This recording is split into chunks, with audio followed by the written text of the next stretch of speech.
It's Dr. Tennant's Verbal Highs. Let's start the show with Lewis Tennant. Here we go. The guests and interviews that you're looking for with creators, innovators, and so much more. For all episodes and further info, verbalhighs.com is the place to go. All right, welcome to Dr. Tennant's Verbal Highs, a podcast podcasted weekly from a kitchen bench in Kingston, Auckland, New Zealand.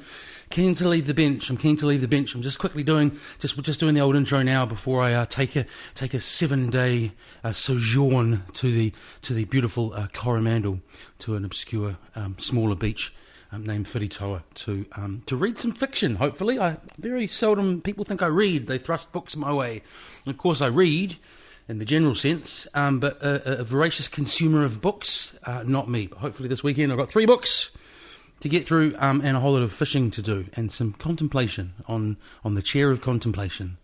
It was a chair of contemplation. My guest this week, someone I had on the list from the very beginning, a guest on the Unsung Heroes of Māori Music show on Māori TV. If you're not local, or you were a local and you're now living overseas and you can get access to Māori television, I highly recommend a lot of the commissioned programming on that. Anyway, to said guest, very much a bio piece. Some of them, as you know, we veer off and we chat about this, that and the other ting, but with Teremoana, I wanted to hear about everything from the beginning, because she has crammed in a lot of work. A grafter, as the term goes. Is she an unsung hero? Perhaps and probably. Was she out for fame? Apparently not. Would you really like to be famous in New Zealand? Anyway, that sounds more like a curse than a blessing to me. But I do think there are strong grounds for Teddy to receive some kind of long-term service to the arts award type thing. Putting it out there. The sway of my podcast. Okay, so we'll pretty much leave the conversation to do the talking. Hey, there's a great romantic twist in this. There's a great twist in the tale of identity. It's a great story, and thank you to her for coming in. Like the show, please. I haven't said this for a while. All the socials, verbalhighs.com, at Verbal Highs Podcast on the Facebook, or you just search for Dr. Tennant's in the search box thing. Verbal Highs on the Twitter, on the Twitter, and you can also rate on iTunes, which some blessed soul did this week. This hobby of mine. Guests commissioned by me, structure put together by me, conversation instigated by me, and gave me 3 stars, which I thought was lovely and honest. But then the written feedback came through, and is it constructive criticism or a diss? There's a fine line. I can't find it. Basically said I interrupt all the time, which I'm guilty of, but I am at the same time listening to the guest all the time. And it is a conversation. I think people confuse good old school media interviews with conversations. So yes, I'm a lively fellow in the conversation. I will concede I've got better. The earlier episodes, I think with Thomas, I tended to bark over him a lot more. So I have reflected on the constructive feedback. Thank you, 3-star person. If you'd like to give me 5, how about this? Since it's just a hobby, why don't you just rate me if you really like the show?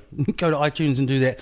Anyway, so yes, thank you for 3-star. I've constructively considered that. If I had have negatively considered that, I would have told you to get... This is Dr. Tennant's Verbal Highs. It was such a long list that I'm just going to read out the highlights, okay? Okay, because I ended up on the Wikipedia page, as you do. Right. Of the list of what you do, but with me I have singer-songwriter, television producer and presenter, event and project manager, whose career most notably began at 14. And I used to think, probably back when I first heard you in group I'm about to mention, I would have been like, 14's not that young, but now I'm like 14. It's pretty young, eh? It's pretty young. Started at the age of 14 in Upper Hutt Posse. Described as the first lady of New Zealand hip-hop. Welcome, Teremoana Rapley. Thank you. After a day of work and hours, train travel, And looking at your achievements and your kind of, I got tired just reading about your workload. So now I understand how you've made it here tonight. So we're going to go back to the beginning. We'll start off with Upper Posse, and then maybe we'll go back a little. How did that come about at 14? Okay, Upper Hut Posse. So Bennett Pumana, who was an MC. Should I take off my ID because that's going to keep clicking? Sorry. That's right. I didn't hear it. Yeah, okay. I heard it. Okay. I'm the one with headphones on. So Bennett Pumana lived around the corner from my high school. Yeah. Daryl, DLT, went out with the sister of one of my friends at school. Yeah. And she came to school one day and said that they were looking for a female rapper. Yeah. So since about the age of 10, from intermediate, I was always known as a person who could affiliate with American hip-hop, of what version we received at that time anyway. Yeah.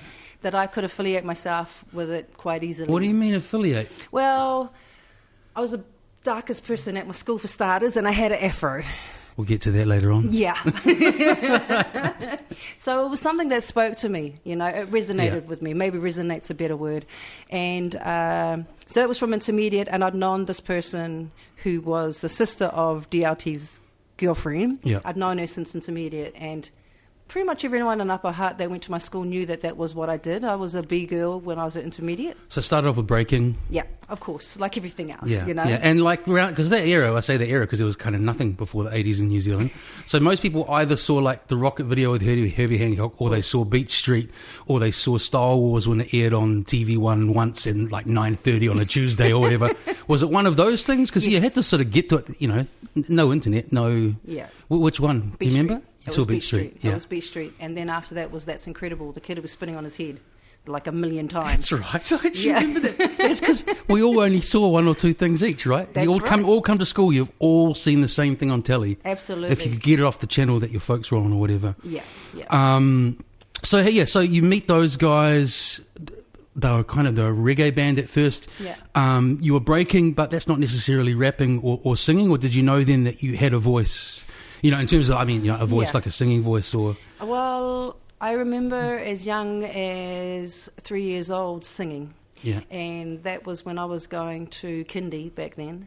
And I remember singing myself to sleep pretty much. And it was something that I really loved to do. Yeah. So I didn't know that I could sing. I just sang because singing was something that it made me feel good. Yeah. And made me happy. And yeah, it was just something that, you're a little kid and you sing at the top of your lungs like I watch my grandchildren now doing. So yeah, but some people would go, ah! Did anyone say, she can sing? No, not at that point. Okay. Not at that point, no. In fact, it's only been... Actually, I haven't really had anyone say that to me until recently that I could sing, so... Recently? Yep. Absolutely. So, for, different people listen from different generations and so on. So just to be clear, in terms of hip-hop crews in New Zealand, there was nothing beforehand. So how did it morph into that? Like, it's pioneering's a word thrown around, but how did you guys figure out that's what it was going to be? Was someone else with Dean was already rapping, or... Those boys were already rapping while they were doing their reggae stuff as well. I can't really speak too much on their development. Yeah. What I saw was that when I went in for the audition, and I'm putting my hands up in quote marks, audition, it was arriving at Bennett's garage, which is where they had the turntable set up and a drum kit and some instruments. And he gave me the lyrics to Air 2 and then told me to rap them. Yeah. And for starters, rapping Māori words I hadn't done before, so I could speak Te Reo Māori because I took Māori classes at school. Yeah. But to rap it was a whole other thing, so I was just like going, Ti toko waru, sorry, that's not how easy it came out at the time, but you know what I mean? So I think I failed in that aspect for rapping on that track because I'm not on that track. Yeah. But then he wrote sort of more girly tracks and things about one-night stands, which I didn't even know what a one-night stand was. I was 14. Yeah. So I was rapping these lyrics that he was telling me to, and then singing bits and pieces, and then I'd make up my version of whatever he was telling me to sing, because I didn't realise that his singing wasn't actually in tune. And then, it sort of carried on from there. It wasn't there was no time when I thought to myself, or when I remember being told, oh, you're in the band. It was just I kept turning up. And then we moved to Auckland, and that's how it is, yeah. So was Etu after you guys moved to Auckland? Etu was done when we were down in Wellington. Yeah. Because the music video was shot at Avalon Studios back then. Yeah. Yeah. And someone said it, again, back to us joking about, how there was 1.5 TV channels. When Radio with Pictures played that, did you guys feel something straight away? Like, was it like we're on the map, or? Yeah, I mean, I remember waiting for Radio with Pictures to come on, because it used to be like at 9 o'clock at night on a Sunday or something like that. So I remember watching it and going, oh yeah, and showing my mum, and she was like, when's the league on? Because the league used to play afterwards. So she wasn't really interested in what I was doing. Yeah. There wasn't really anyone around me, family-wise, that could understand what I was doing or what I was going through. All I was told to do was to finish school. Yeah. To make sure that I get through school and that I get a good job. So yeah. The art side of what I've done from a very young age wasn't really supported by family, but it didn't deter me in any way. I have this compartmentalization thing that goes on with anything that I do. If it's not nice, I stack it away and forget about it. Why you say that? What are you referring to there? Well, just with the way that people would treat me or say things to me, instead of getting all bent up about it, I have this thing where I would just tuck it away and not bring it out ever again. Yeah. And that would sort of allow people to treat me like crap sometimes to a certain extent. Yeah. Because I'd forget that they were horrible to me. So I'll just sort of carry on with my... Yeah. Yeah. But now... I'm a little bit more sharper, eh? Yeah. So and that's where we go back, because to the 14 and moving to Auckland, and then you talked about kind of your mum's response to it all and so on. So this relates to your kind of coming on up before you met Upper Hutt Posse. You were born in the Cook Islands but moved to New Zealand, yeah? No, I was conceived in the Cook Islands. Conceived in the Cook Islands. But I was born in Upper Hutt. You moved here in a belly. Yes, I did. Yes. So talk about your childhood a little bit. Well, Upper Hutt is a very interesting place. Yeah. I don't know. Yeah, it's changed a little bit from when I was a child in the 70s. My father's Pākehā who brought me up. Yeah. My mum's Cook Island. Yeah. My dad worked for council, actually, which is freaky because I work for council now. Yeah. And he worked in the finance department.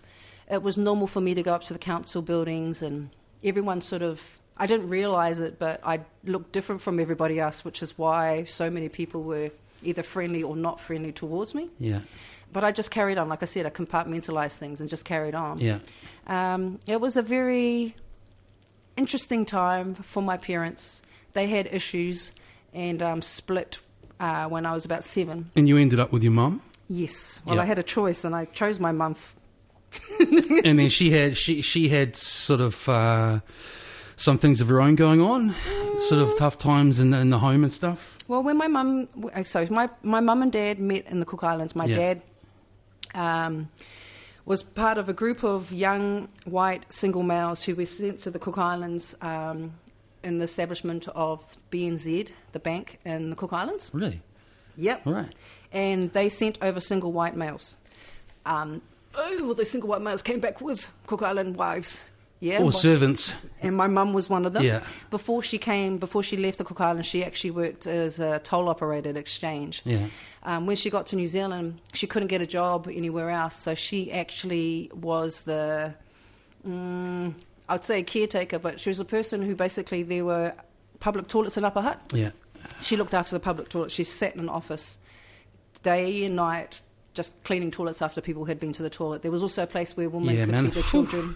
So she went from being a toll operator and clubbing. So she lost her kind of identity and lost her kind of way and stuff. Yeah, she did. And then what? Just home life wasn't slowly deteriorated. Yeah. Alcohol is a big thing back in the Cook Islands, So it's a big thing here. Yeah. Well, it's such a little island. It seems way bigger than it should be back in the Cooks. Yeah. So she went to what she knew well, and she went out and partied, and eventually my mum and my dad split up, and I decided to go with my mum. Yeah. And then you said at 14, I'm off to Auckland, and I've just watched the awesome thing on Māori TV. That's what it does. Yeah. Great show, unsung heroes of Māori music. But you said you left, and she was just kind of like, sort of like your other story. Oh yeah, when's the league on? Yeah, pretty much.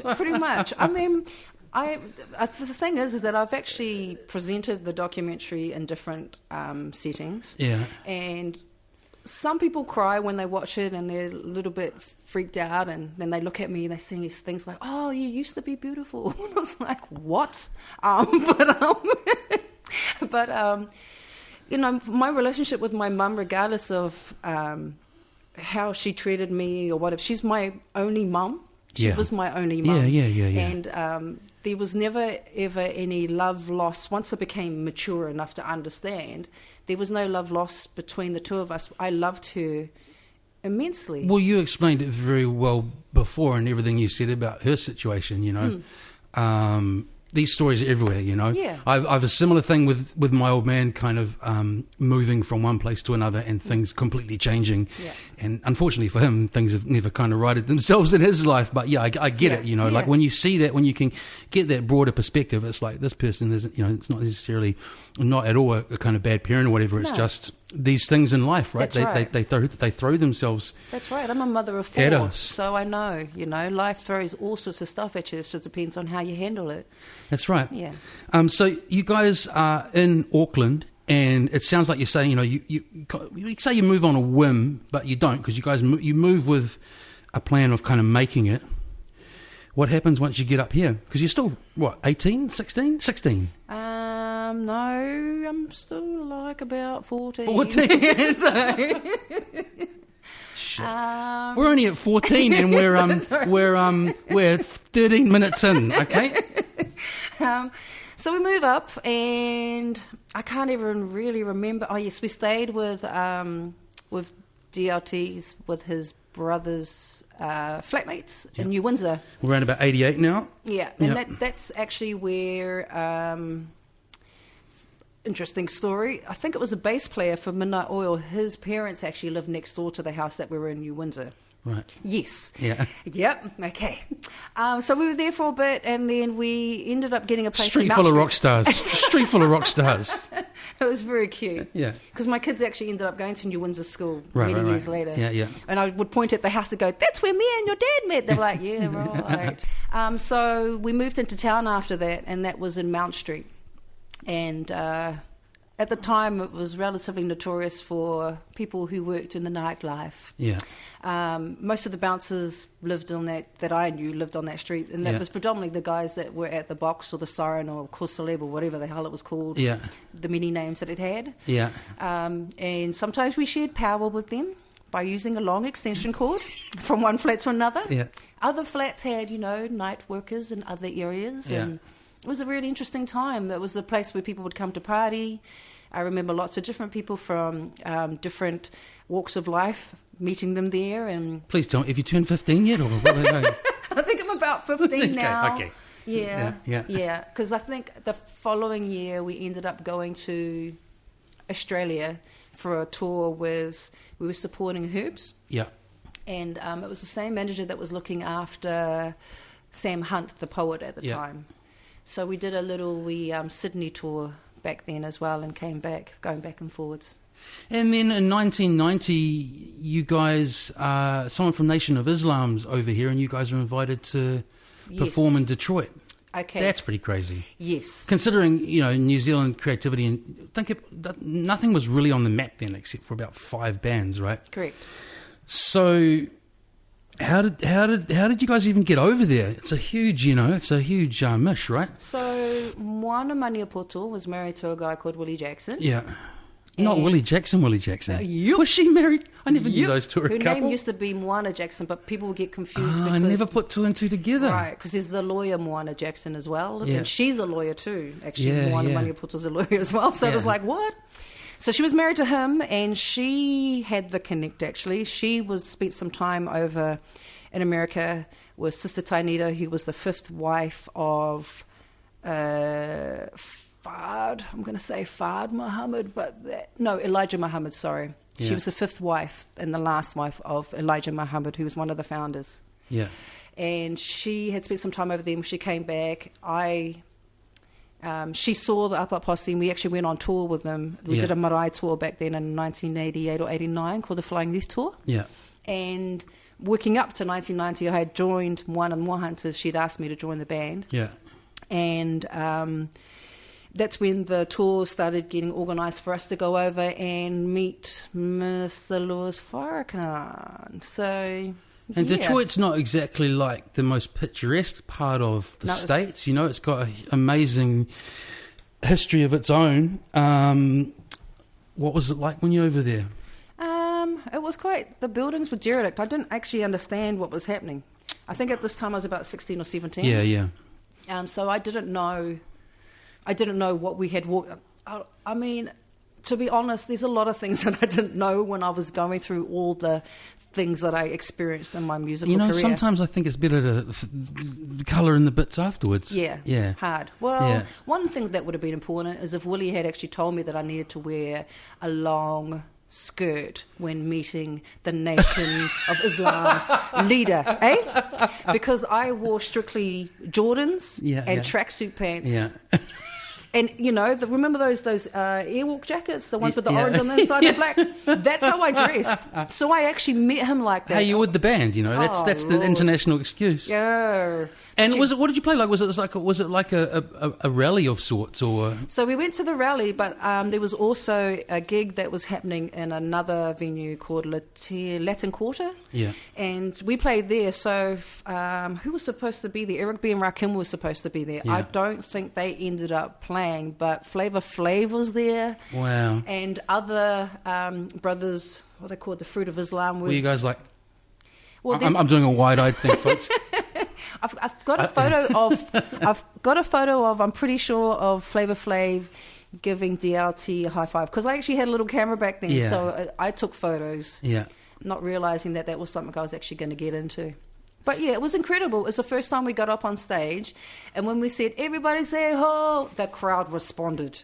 We were like, "Oh, okay, keep going," because we'd done that many times in New Zealand and never got a response. And it happened there. Yeah. We were like going, looked at each other like, oh, right, we can keep going. Well, yeah, that's right, because you guys were the first people doing it here. Gotcha. I'm gunning later on when we get to this. The story Teddy told me. I kept coming out in and out of the story at a barbie we were at about what pans out with your parents is really interesting. But it kind of relates to, because with Moana and the More Hunters and with Up Posse, you're basically in these two in quite different energies and incarnations, basically Māori political bands, yeah? Yes. And that's not your heritage. With the Up Posse thing and performing back then, were you guys all on that really militant buzz, or was it mainly kind of Daryl and Dean driving that? What I mean is, are you just kind of rapping those lyrics and... I was when I was younger, definitely. Yeah. And then it got to a point where, I've always written my own rhymes. That was the thing. I just wasn't allowed to write my own rhymes in Up Posse. The one-night stand ones, yeah. Yeah, that was so ridiculous. Are they on the album? I've never noticed. No, it's not. It was never released, but I can remember it like it was yesterday. Oh, well, good. Yeah. It was Dean's preference that he wrote the lyrics, so that's what happened. And between that and Moana, with her deciding on what things I was allowed to rap, there was a point where I got frustrated with both of them and said, I'm just going to write my own stuff. So that's when I started actually buying equipment, borrowing equipment, and first thing I got was a 4-track cassette recorder. Yeah, the old Fostex. Yep. And then after that I had, because I'd already done the tape-to-tape recording, when you record something on a tape and then you sing over it while you're playing that tape, record onto another tape and then swap it over. You kids don't know! You didn't just hit spacebar. Yes. And then the 4-track cassette. There's no bank of beats. Yeah, word. Yeah. Sitting by the telephone, which I did with, I was going to say JB Hi-Fi, but that's not what it's called. So it's been a long day, Teddy. Unitone Hi-Fi. With Yoast. Oh, that was your first sort of official release outing of your own Well, I recorded on my 4-track at home. The vocal. Yeah, the vocal. So they, Joost and Stinky gave me the track. They actually wanted me to sing My Boy Lollipop. Right.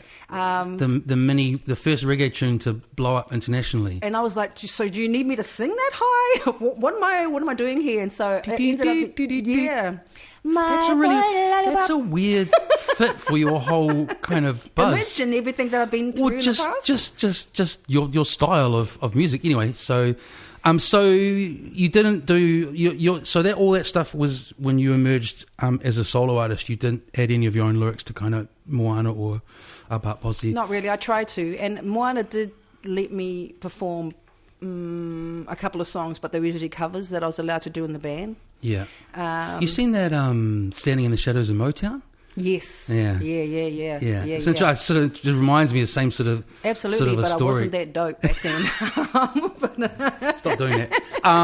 And so you got a 4-track, and then you start making beats. Yep. You're probably one of the first people making hip hop beats in New Zealand. How are you making those back then? Again, so there was a guy that was in a group called These Wilding Ways, I think. Oh yeah. Keyboardist dude, maybe Michael. That might be his name, might not be his name. Sorry, Michael. Sorry, Max. He let me borrow his keyboard. Yeah. And I learnt how to program on that. Yeah.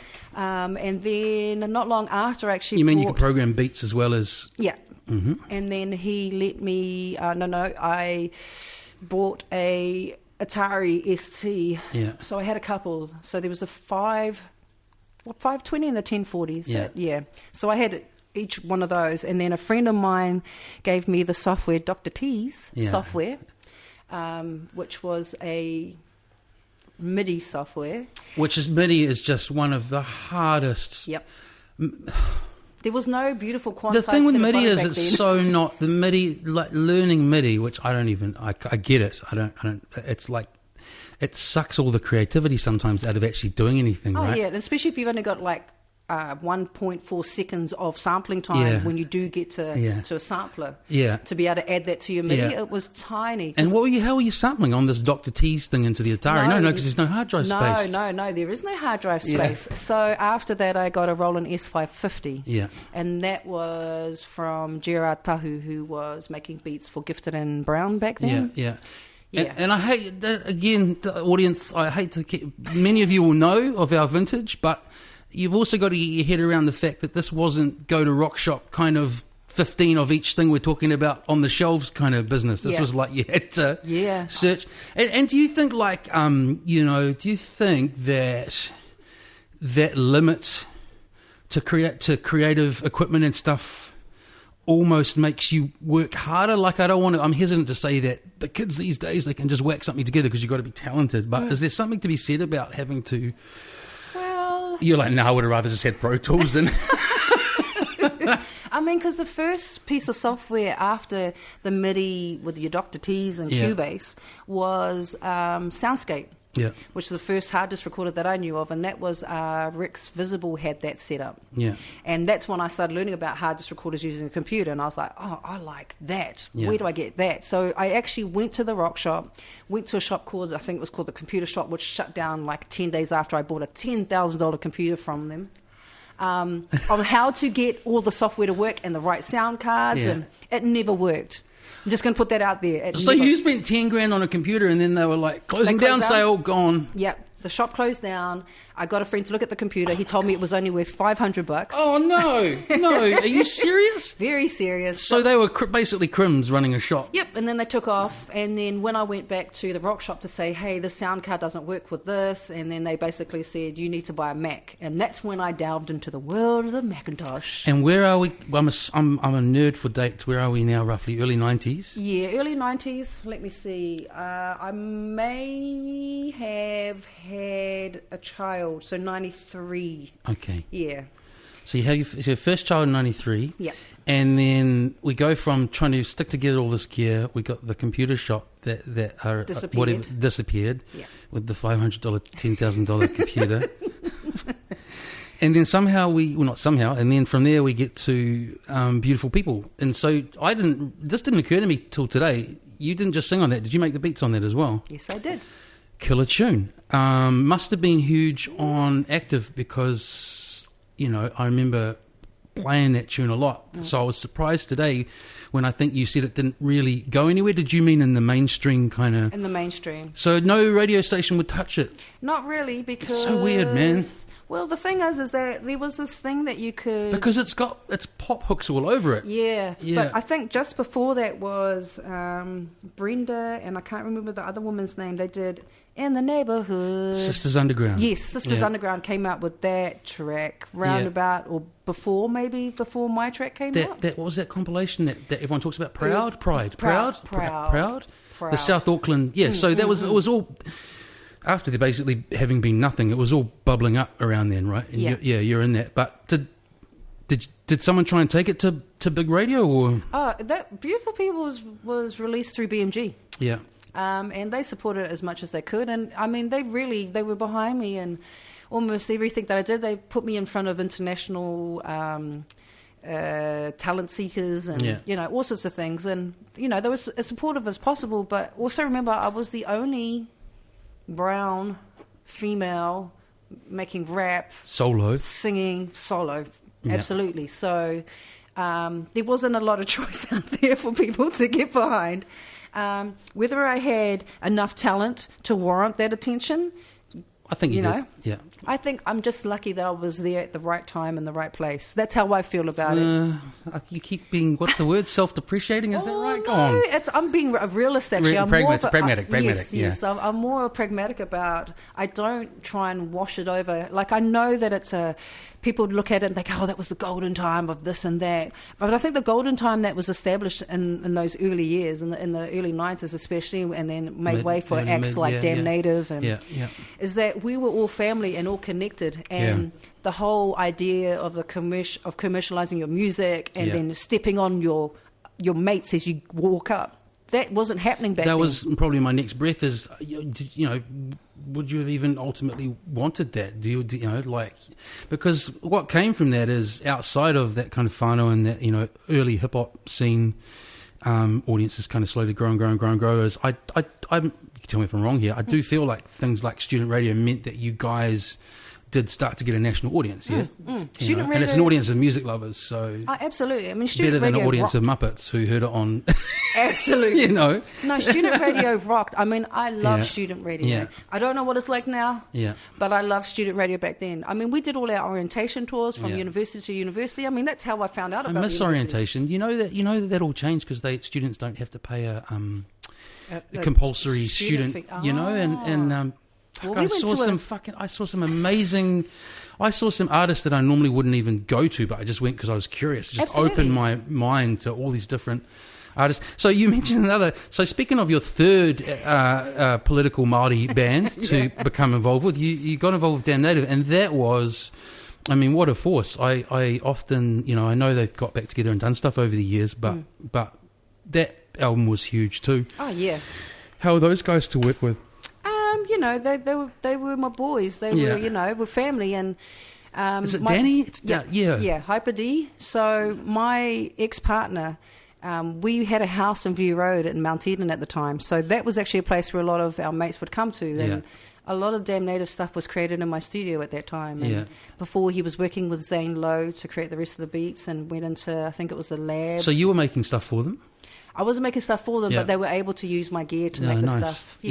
Record. Yeah. And you sung on some tunes. Yep. You toured with them. Yep.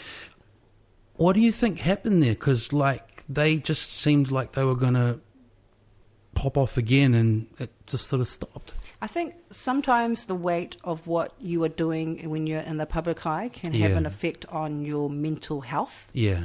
And which artists are prone to anyway. Absolutely. Yeah. Absolutely. I mean, we're quite psychotic to start off with. You know what I mean? Yeah. And you give us a spotlight and woo, we're gone. So you know what I mean? Yeah. And so they're by far my most favourite hip hop group. That's why I'm like, because when I went to that, one of the best shows I've been to in the last few years, despite all that mad stuff he's come out and said about Bambaataa, is the KRS-One show, and just seeing Danny back on stage, I was as buzzed out by that as the KRS-One show, you know. Yeah. That was a beautiful thing because I hadn't been on stage with him since then. It was actually a Christchurch. That was a good show, right? It was an awesome. Did you go to the lecture? I suppose you didn't. You'd have been too busy. There was that lecture. No, that I was did, up pretty at the cool museum. as well, right? Yeah, I actually gave him because I have.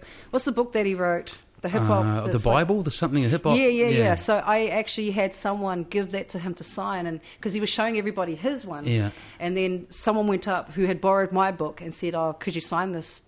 Yeah. And he was like, "Where'd you get this from?" And she was like, "It's mine.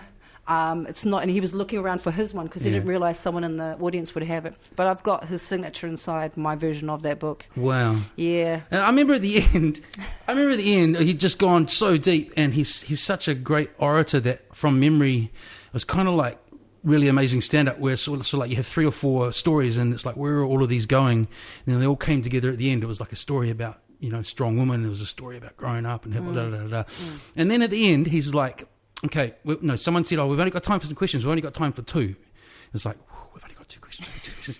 And some muppet stuck their hand up and goes, "Are you a vegan?" And I heard, Lord. you probably don't remember that. And I heard half the crowd go, "Ugh." It was like when, it's like rub the genie, you get 3 wishes. And it's like, well, there's one gone.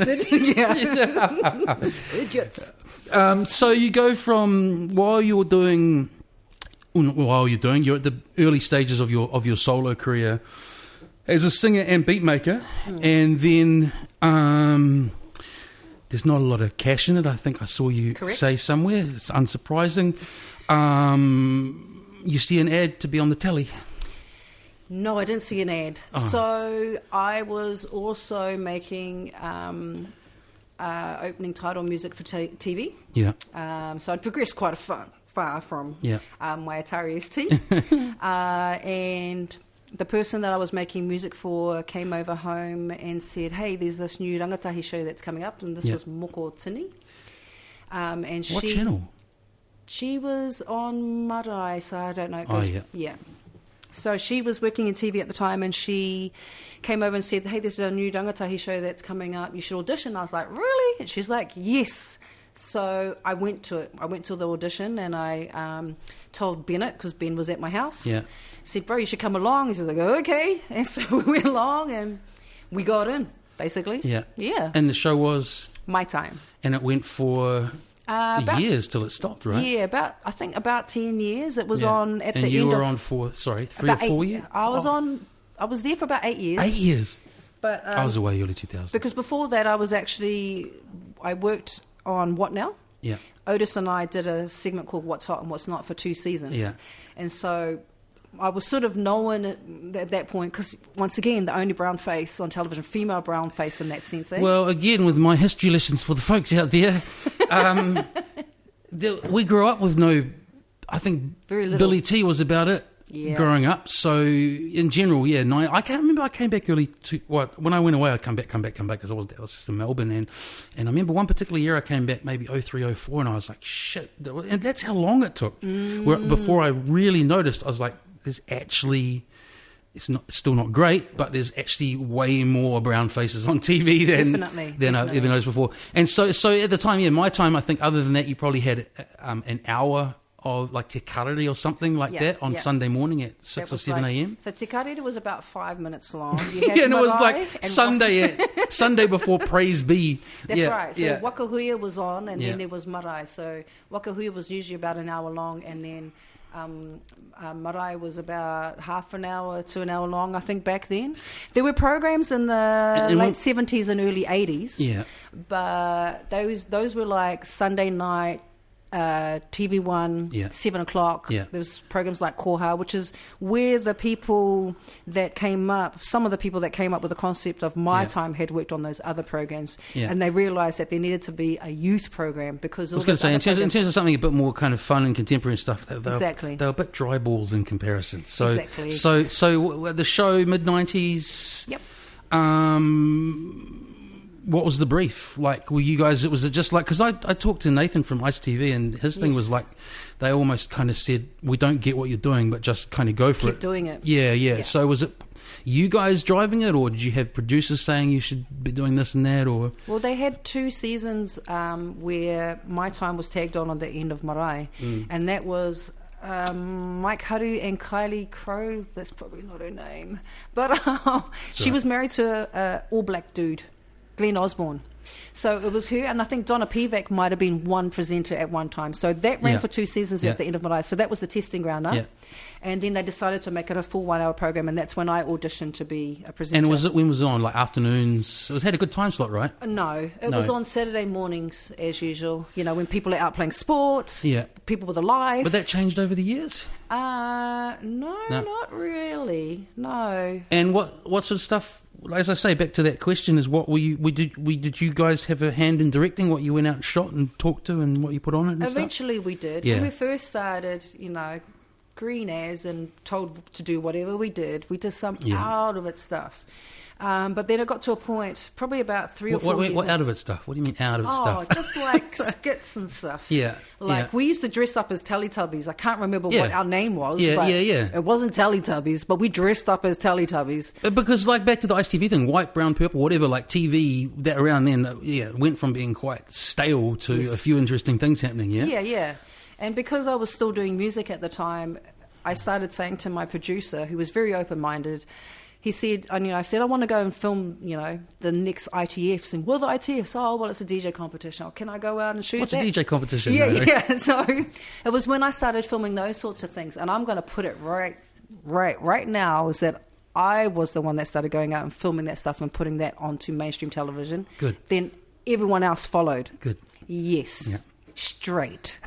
So you're coy about all the other stuff, but yeah. Not about that. Awesome. And then around then, you realised that you got more of a buzz from being behind the camera. Yes, absolutely. Because I was able to tell other people's stories, you know. Yeah. Hence why you're lucky that you got me for 80 minutes talking about myself, because it doesn't happen very often. Thank you. Yeah. So, and I understood what it was to tell other people's stories. I was expanding people's perceptions on what culture was in this country. Producing for My Time. Directing at first. Yeah. And then eventually when I moved to Māori television, that's when I became a producer. Yeah. How important do you think Māori TV's been in New Zealand? Very important. Yeah. It's, its mandate is to normalise te reo Māori and tikanga, so the language and the customs and culture is to be normalised. That's the purpose of Māori television. Yeah. It's underneath the Māori Television Service Act. Yeah. Whether we're accomplishing it well is another thing. I do know that a lot of people... I thought you were gone. I thought you were there now. You said we are. Are you finished? I thought you finished. Well, there's a whole lot of things that are thrown at Māori television on the daily. Oh, so you still do stuff for them? I'm going to say no. This is... You guys didn't see that. It wasn't a throat cut gesture. It was different. Well, the other thing they've done, and I'm sure I'm preaching to the choir here, is we've got this weird thing in New Zealand where TVNZ is supposed to be public TV, but it's not. So that's they actually also, outside of the fostering the culture and the language and so on, actually kind of do just general good public TV stuff. Yeah. It's one of the only channels, old school channels, that I can often find stuff on at night that I'd actually watch. Yeah. That isn't like 3 reality stars yelling at each other and doors slamming and and ads and... So they have a definite purpose and function in society as it is now. And so what are some of the stories you're most proud of telling in terms of the stuff you've produced? Far out. Did I say that I've got 3,000 production credits? So... Oh, okay. Sorry, that's like saying what's your favourite album. Yeah. We can come back to that one. Yeah, come back to that one. So you ended up producing for... How long did you say? It wasn't, I read, like nearly 20 years? No. Yes, I've been involved in television for 20 years. So 10 years was at 10 years at TVNZ in the Māori department, and then the other 10 years was at Māori television. And that's actually where my 3,000 production credits come from, Māori television alone, not from previous work that I'd done. I worked my butt off when I was there because I stuck to the kaupapa, the objective of why that station was there. Yeah. It was underfunded and probably still is now, and there were people that were pulled in to work there employed who had very little experience. So coming from TVNZ gave me good steed in order to be able to do things that I need to, and plus I picked up many skills while I was there. Yeah. You know that thing, I was talking to someone else on the podcast about this. We were talking about like my days in student radio. I can't remember who it was. It's Guy Gregg, who'd been a journalist in a really underfunded paper. And I said one of the great things about underfunding, shitty pay aside, is you do learn all those skills because you don't have a department of 20 people doing each of those skills. Correct. So you do, da-da-da-da-da. Yeah. So I'm going to rewind Yep. back to when you were 14 and you had a friend who was 13, and this story's on the street I grew up on, which is Onipu Road. Okay. I grew up at number 87. And your what's a relationship at that age? Your first boyfriend? Who was your first boyfriend? His name was Billy Riley. Yeah, so I was actually at a race relations conference for youth at Taputeranga Marae, and he was in the school band that came to entertain us in our break. And that was actually the first time that I ever spotted him. He's playing drums. You aren't with UHP then? I think you were. I think I was, actually, yeah. No, I was. But yeah, I spotted him, and nothing happened at that time, but I knew Martha Samasoni, who was part of a group called Quabex. Yeah, I went to school with her sister Sharon. Right. Yeah. Well, Sharon was in the band with Bill. I remember her singing at school. So she was there. Yeah. And Martha took some photos, and I ended up hanging out with them somehow at some point, and she showed me the photos, and I was like, oh, that's that guy. And then I met up with him again. I can't remember how I met up with him again. We somehow ended up on Onipu Road, that's all I know. Yes. And when we were standing outside the front of his house after I think we had been going out clubbing. Remember, we were only 13 or 14. How does Bill... I mean, I know how girls manage to do that because they can look older, but how does Bill go clubbing at 13? Because he was tall. 13? He was tall at 13. He was taller than Tati. He was taller than his brother. I know, but... Okay. Yep. Oh, and his cousins worked on the door. One of those little PI, like, pencil moustaches, 13 little... Absolutely. Exactly what our 15-year-old son has. Actually, our 15-year-old son has a full beard. So, yeah, and that's sort of... But what did he say to you on the street that day? He said to me that if I was ever going to marry somebody, it would be you. Yeah, I've never had a cheesy romantic story like that on the podcast. But then as you do at that age, you part ways... You ended up with another long-term partner for a while and had your first baby? Yes, the father of my first two children. His name is George Naku. He's an artist. Yeah. Not a musician thing. So the first of the four you speak of? Yes, the first of the four. Yeah. And so I had two babies with him. I lived in Mount Eden there. We were together for about 9 years or so. I bought my first house at 20. And then I'll fill in the middle bit here just because... Fill in your life, because I saw Bill say it cracked me up before on that doco. Is that he'd see you on your video for your tunes and stuff, and he'd be like, oh, I can't watch these. So how does it happen all these years later? What around what time was it that you guys kind of reacquainted, and he lost his fear of watching your videos and so on? Well, it was... Not his fear, I can't think of the right word. No, it was fear. It was... Actually, I interviewed him for My Time. Right. All these stories combined, folks. Yeah.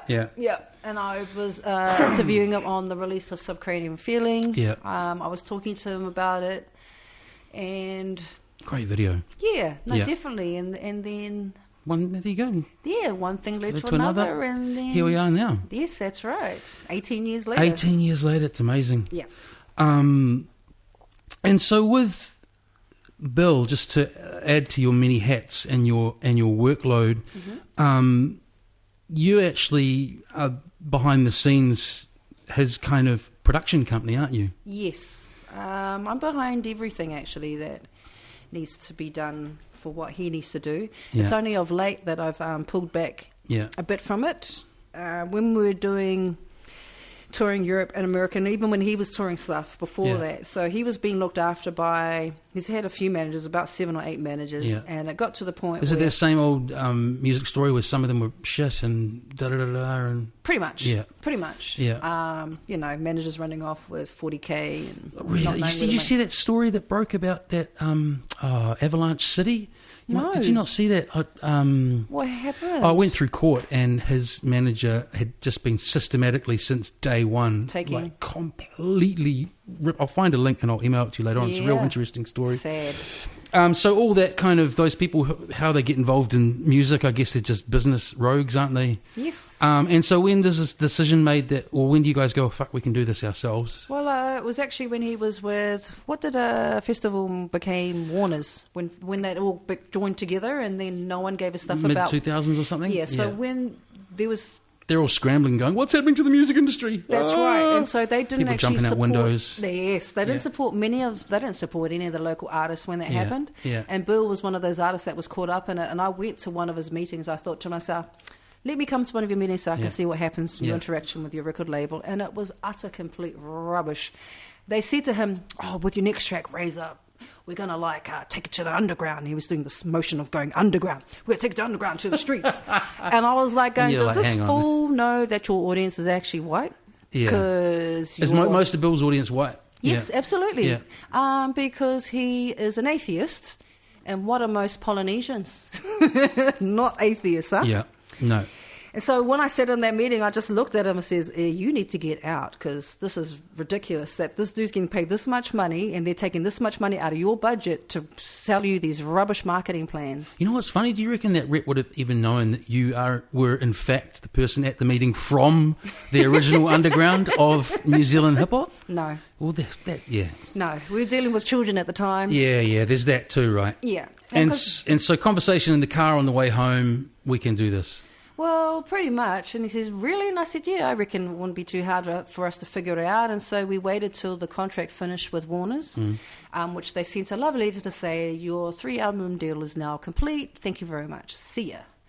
So, well, they did that after Sorry I Missed It, when you guys said that you were going to do something different, or not too long after. Well, nothing had really moved forward. He continued because there was a point where Bill was actually spending... Is that a 3-album deal from that first one that really blew up? Like 3 albums? Yeah. So he was still travelling back and forth to Australia and doing stuff in Europe and America at the time. And we did shop around to see what other support there was, but everyone kept on saying to us, especially in Australia, that hip-hop was dying. They just said, it was all going towards rock, and just at that time. And we spoke to... Hip-hop's like metal or any of these genres, that's bullshit. It just keeps going. That's right. It's Yeah, so there was no good news coming out of Melbourne, Sydney, none of it. And when we came back here, they were saying the same sort of thing. And I remember at the time, what's the group that Bo Runga used to be in? I don't even remember her. But it was a dope group. Yeah, I know who you mean. Yeah, that's right. So she was in that group, right? And I remember that... I'll put her on the list of apologies at the end. I remember they went to Australia and they found it hard, and they were, poppy rock, beautiful girl at the front. Yeah. And they couldn't kill it over there. They had to come back, So that's when I was like, okay, maybe the record labels are right. Things are changing. I don't know what was happening at the time. People were, things were merging, and they were cutting budgets and all sorts of things. So we decided to do things ourselves, which we did, and continue to do it today. Of course, it's not, the market's... You had a magazine, you had a clothing line, you had the store for a couple of years, the physical store, which is tough these days. Absolutely. You've still got the site still up with product on it. Yep. That you're not allowed to buy stuff off because I don't want to screen print any more stuff. Okay, but you can buy those $500 shoes or bills. That's right. Okay, we've got to get those out of the spare room. That's why they're not moving anywhere, because we don't really want to sell them. But, that overstay ended up in Farmers, didn't it? Yes, it did. It blew on up. And was that...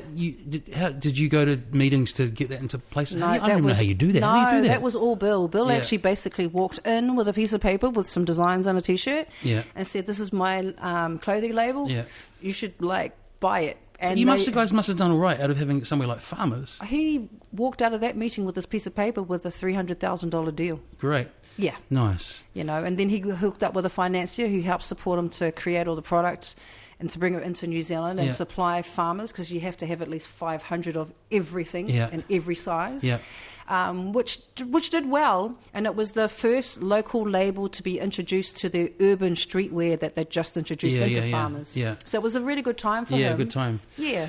So where are you in all of this, like creatively, Teddy? Because like I was thinking about this today, like Caps is very much his own in terms of on stage and his whole buzz as a performer. He's very much solo, very upfront, and so it's funny because you taking a back seat because you've been similar solo artists. So what's your creative outlet and all of that?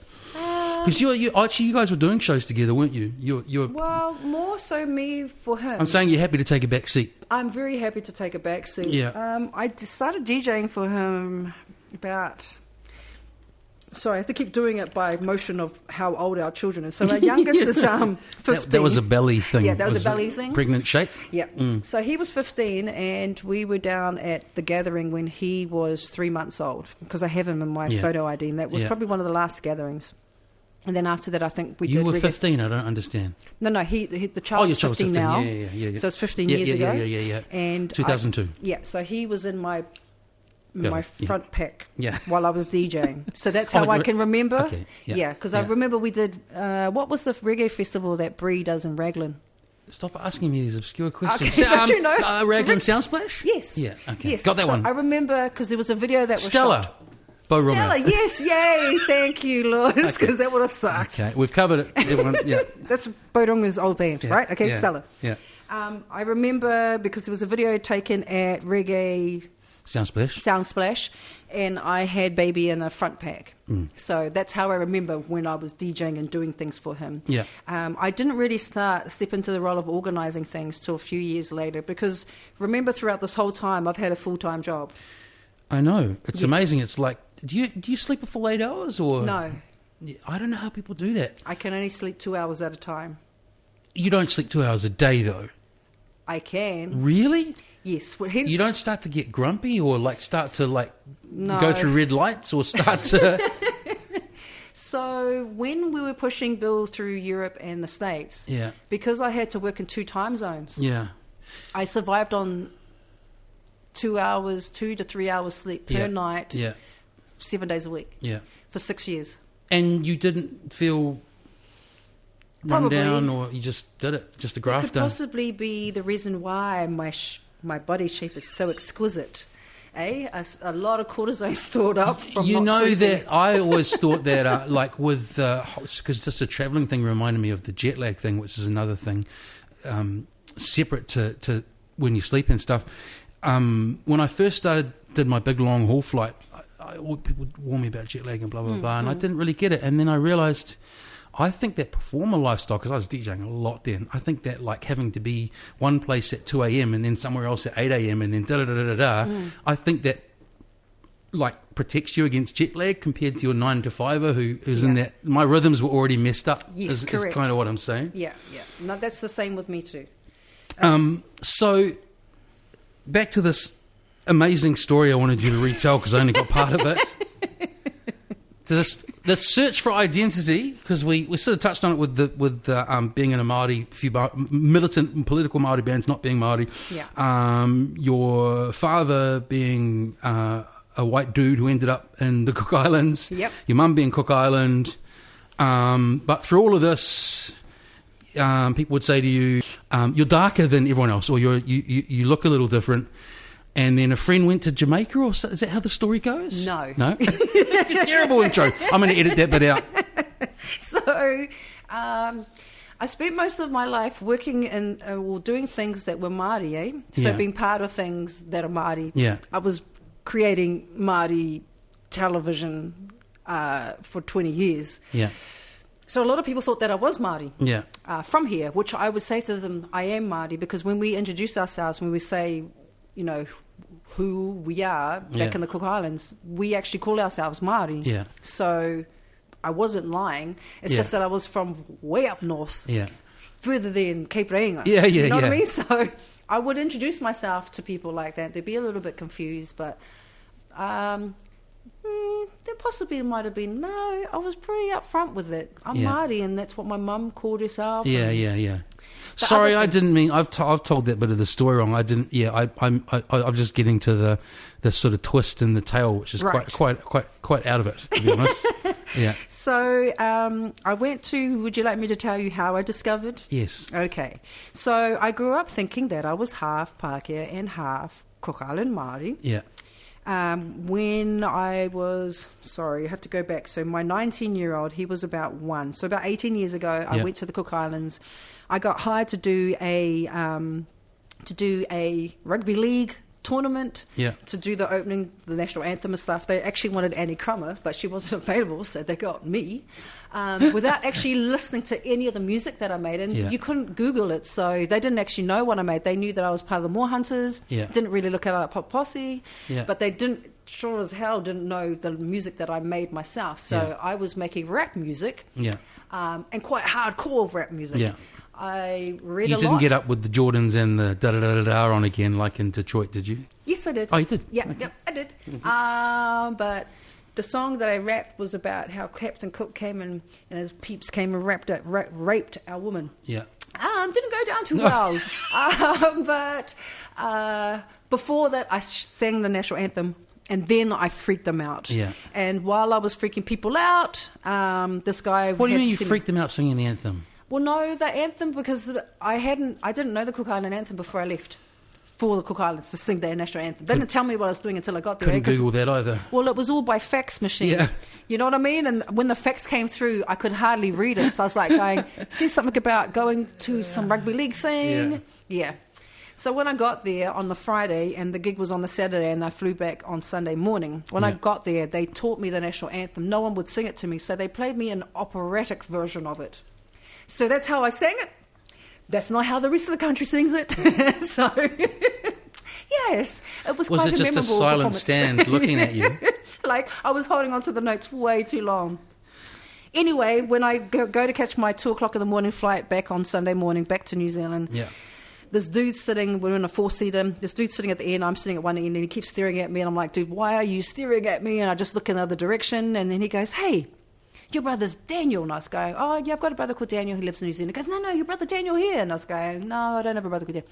Yeah, you know, your father's name's Slim. He's from the Caribbean. I was like, no, dude, wrong person. And he goes, oh, no.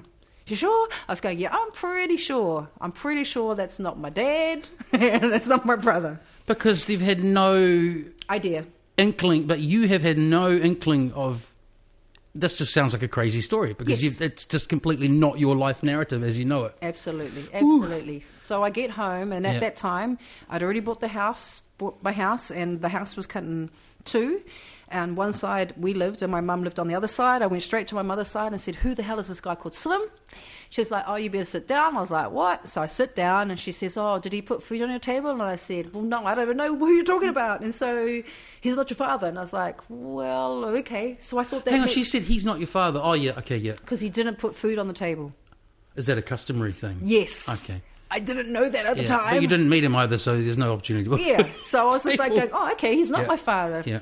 But since that point, 19 years ago, 18, because he's 20 this year, so 19 years ago, I travelled around the world. I got all sorts of people saying to me things like, oh, where are you from? And I go, oh, I'm half white and half Cook Island. It's in the South Pacific. And they go, no, dear, you're African. And I go, no. I'm from the Cook Islands and from New Zealand. Yeah. You know, like my dad came via England. Yeah. No, you're African. And I'd be like, freaky out of it, people, stay away from me. And then I actually was up at Dubhead's show at B. Yeah. And... it's crazy how these stories come together, eh? Yeah. I've been asking people as well, have you heard of this guy called Slim? Because even though my mum said he wasn't my dad, there was still something in my mind going, no, okay, I'll just ask anyway. So I did. Yeah. And I happened to ask a guy called, God, I hope his name's Michael Brown. We've done well so far. Okay, and his mum was actually Annie Bonza.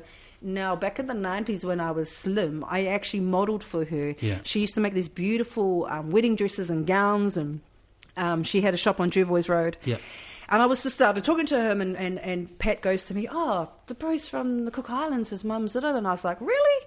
I says, oh, hey, Michael, if you ever come across any news about a guy called Slim who's from the Caribbean who lived in the Cook Islands, late 60s, 70s, you know, probably would have stuck out. There's not many Caribbeans on this side of the world back then, there was or even three. now. There was three. Yeah. There was absolutely three. Yeah.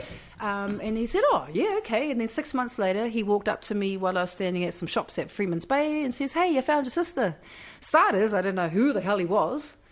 Secondly, I was about to give him some money because I thought he was a homeless person. This is the guy from Pat's show. Yes, Michael.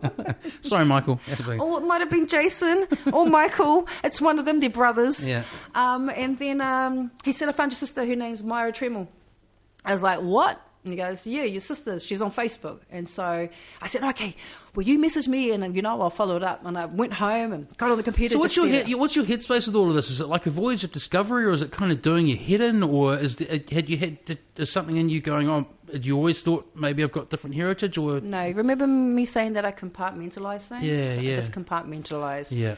At this point, no. Though I'm at home looking at my laptop, waiting for the message from Jason or Michael. Yeah.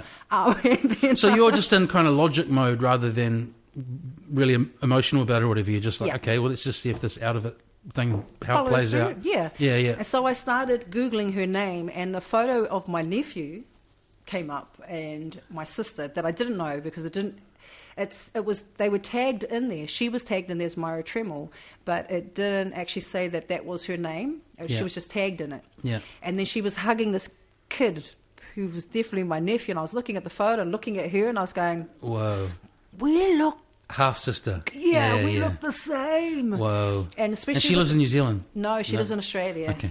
And then he finally gets back to me because I hit up Pat. I go, can you please tell your friend Michael Jason to get back at me? The homeless guy? Can you please get him to get back at me and tell me what my sister's name will hook me up? And Pat does, and he gets back to me straight away, and he says, oh, this is a link to her. And so I message her on Facebook, and I say to her, I think I might be your sister. I don't know what your father's name is, but my mum told me that my father's from the Caribbean, and, it gave her the timeline. Oh, so your mum had changed and said, yeah, this is what's going on by then. I think that's pretty important to the story. Oh, yes, that is. So that was 4 years ago. So my mum actually had been ill for quite a long time, and 4 years ago was when it was probably... From today we're meaning now, 4 years ago. Yeah, so she actually did say, because I went over to her house and said, okay, you need to tell me what's up with this. I found a woman called Myra on Facebook, and she says that, this is her dad's name, and is this the dude's name? And she's like, yes. And this is years after the initial Cook Islands, when someone said that to you. Okay, this is, that's amazing. It's about 16 years later. 17 years later. Yeah. And you just put it aside, back, your mum says, Yeah, and she finally says that that's him, and then I give her the name. She says, yep, that's his name. Yeah.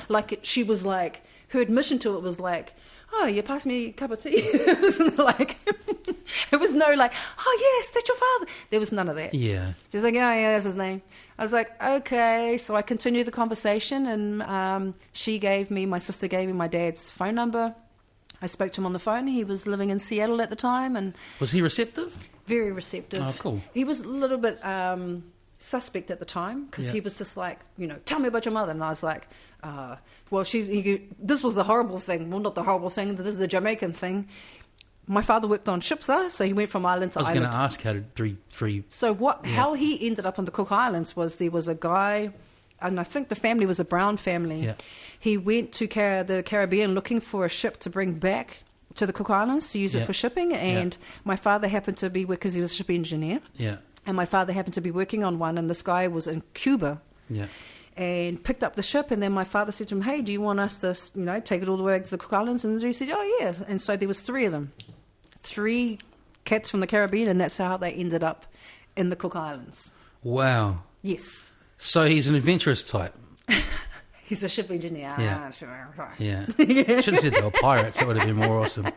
3 pirates from the Caribbean. And so were your birth parents together for a time, or was it just sort of a fling? Fling. Yeah. When I started telling him the story of how, because my mum told me the real story, Yeah. Of how she met my biological father, and then my Jamaican father, my biological father, is very open with everything. So he was like, oh, I remember her. She came to the show, blah, blah, blah. And I was like, okay, I'm blocking my ears now. Yeah, I was about to do the same. I'm like, Teddy, with all respect, I think we're just this bit. Yes, leave that bit out. So is he? Have you got many siblings with him? Him as a dad? So man of the world. Yeah. My initial contact with my sister. She's the eldest of our family. Yeah. Then I have another brother who lives in Christchurch now. He was in Australia for a while. Yeah. And then I have 3 other siblings. Well, one of them passed away about 12 years ago. Yeah. And so I have a brother. Out of those 3 siblings, their mother was a white Australian woman. Who lived just out of Sydney, but she had her kids in the Cook Islands, so all of us are all See, Cook this Island is how I got confused at the barbecue. It's amazing. But so before this, you thought, for all intents and purposes, you were only child growing up? No. So I had, my mum had another, I have two older sisters. And I have 2 younger siblings. Wow. The 2 older sisters have different fathers, and the 2 younger ones have the same father. And so when you, when I'm assuming you've met some of these siblings from your birth father. I met all of them. Wow. Yeah. That's a journey in itself. And you met Slim now? Yes, I did. Not long after I spoke to him. And after all this, many times on the podcast, you said you kind of you put things aside, compartmentalize, you've been pragmatic, da-da-da-da. Was there that connection, like this is family? Or was it just, I often wonder when I see those sort of shows and stuff where Right. I've got a half brother and sister who I know through Facebook now. Who it's odd because they're young adults now, and I haven't met them yet. If and when I do, I just wonder, how will that be? Is there that your blood? Right. How was it? I think it's because it speaks to a lot of people. It's not uncommon. To take you back just a little bit, I flew to Sydney because my sister, the eldest, lives in Sydney. I actually flew to meet her first before I met my dad. Yeah. And when I met her, it was the freakiest thing. I caught a taxi from Sydney Airport to where she lives on the North Shore. Yeah. And I texted her to say, hey, I'm on my way. And while we were driving, I'm in the back of the cab, I see this woman driving in this white SUV, and she looks like me. But I'm like, oh, that can't be her. And I get home, and I'm there before she gets there. She pulls up in a white SUV. It was actually her that I saw on the motorway. Right. It was the most out of a thing. Yeah. I said, did you just come home from that? And she said, yes. I was like, what? Yeah. And so straight away, it was get into her house. It just felt normal. She felt like she was my big sister. There you go. Amazing. Straight away. Same sense of humour, same... Yeah. But before I go to Seattle, let me just say that night we went out for dinner with a guy called Howard. And oh, God, who's Howard? Well, so many years ago, Bill actually did a Big Day Out tour. Yeah. And he met up with, still really good friends now, a woman, her name's Lisa, and she has ties to Jamaica. She's white, Australian, German, so Irish German. Yeah. But she has she spent a lot of time in Jamaica. Yeah. And he goes out to dinner with her, and she brings along some friends. And when Bill comes back from Australia, he says to me, I went out to dinner with this dude who had a kid to this half Cook Island, half Jamaican woman. I said, oh, that's really random. He goes, oh, yeah, the dude's name's Roger. And I was like, okay. He goes, yeah, he's got a brother who lives in Sydney. I was like, okay, because this was in Melbourne. Yeah. So... take that forward from the 12 years prior, and I'm standing on the... I almost feel like you need to be drawing this for me as you go. Roger, So I'm standing on the driveway of my sister's house in Sydney that I've just met, and we're about to have dinner with a guy called Howard, and she's talking about what he does, and he's from Guyana. I'm going, oh, that's interesting. My husband went out to dinner with this dude many years ago with this guy called Roger, and he had a kid to this woman who was half Cook Island, half Jamaican. She goes, oh, yeah. What's his name? I said, Roger. And she goes, oh, no, Howard's got a brother called Roger. And I went, what? Right. Yeah. And so I call up my friend in Melbourne while I'm sitting on the drive. I says, is Roger got a brother called Howard? And she goes, oh, yeah, he lives in Sydney. I says, I think I'm about to have dinner with him. But my husband had actually met my brother-in-law 12 years prior to me knowing that I was Jamaican. Wow.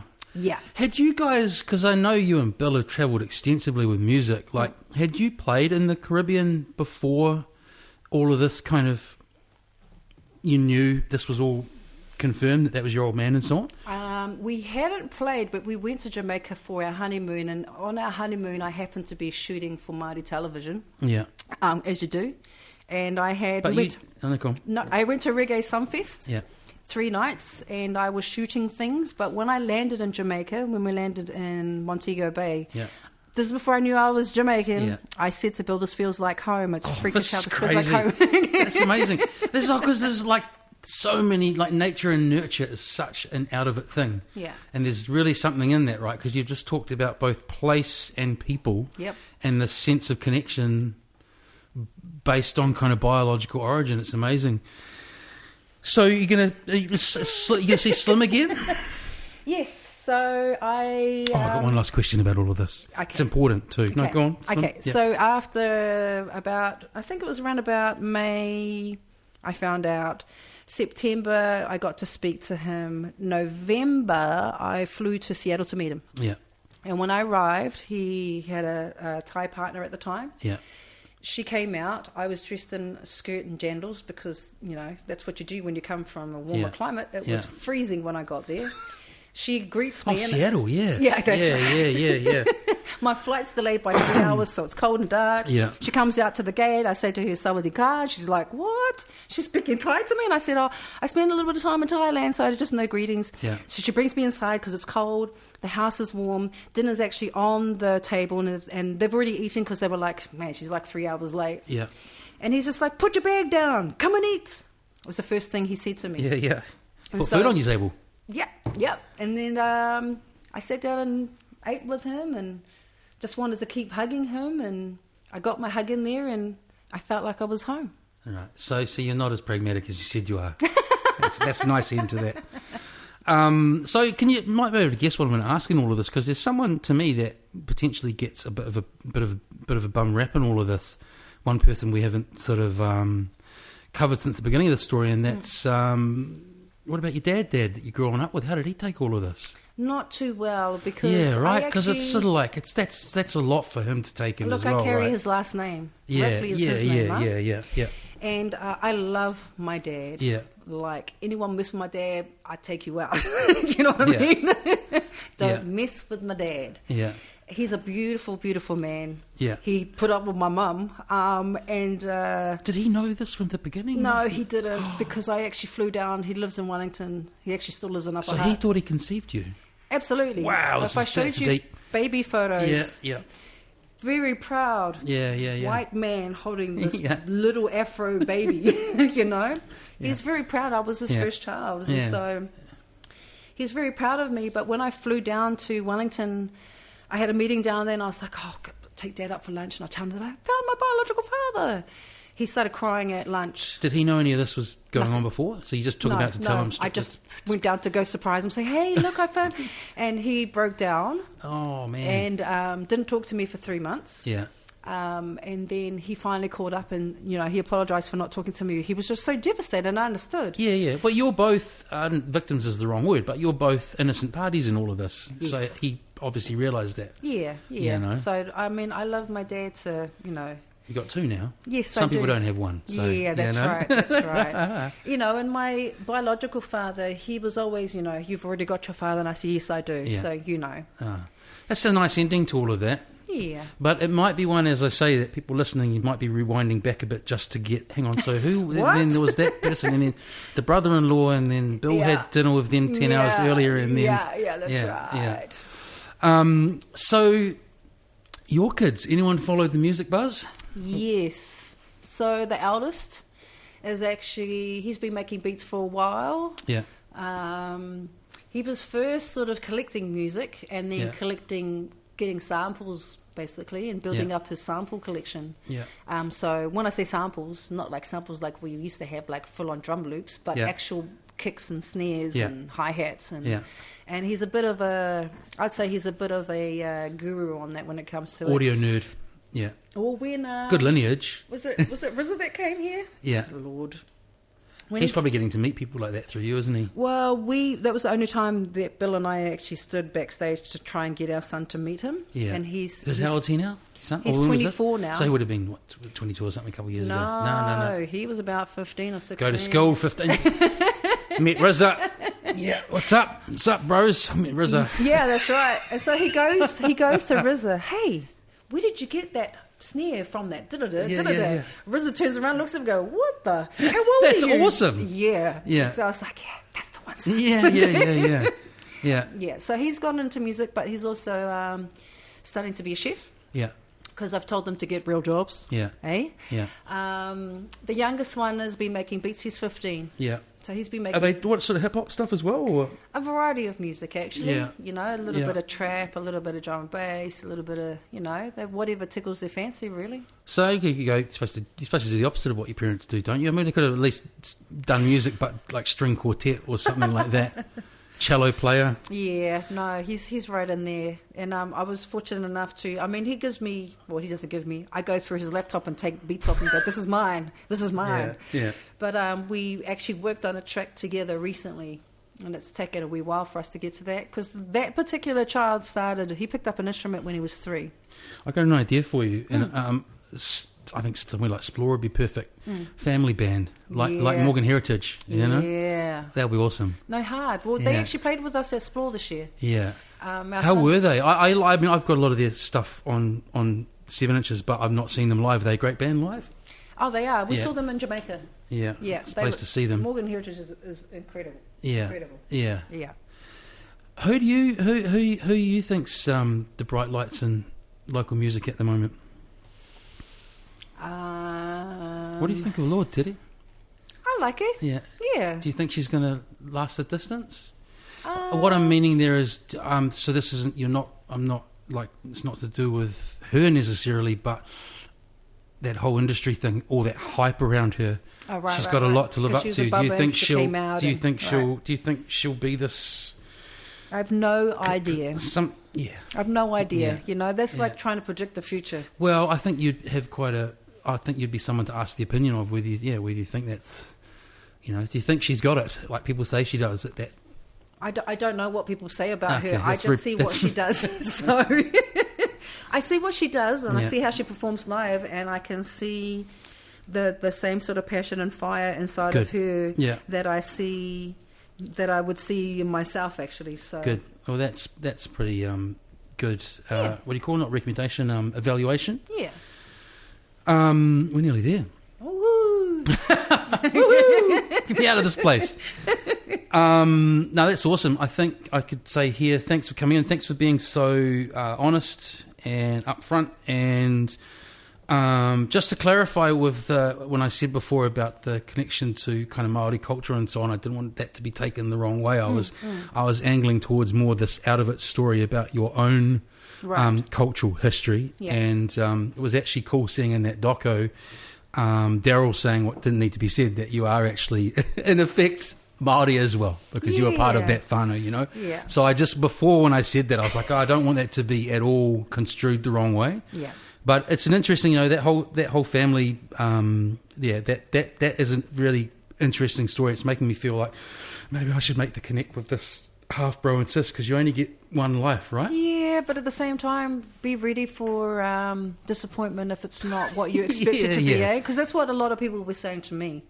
Don't expect your dad to accept you, but he was the one who said, "Come and see me." He was the one, when I spoke to him on the phone, he said, "Come and see me," and so I went. Yeah. And he embraced me like nobody's business. In fact, I look, out of all of his children, or that we know of, I am the only one that actually looks like him. Wow. Yeah. Awesome. Okay, well, I think Mr. Kapisi's the King's probably coming to pick you up shortly. Thanks, awesome. Okay.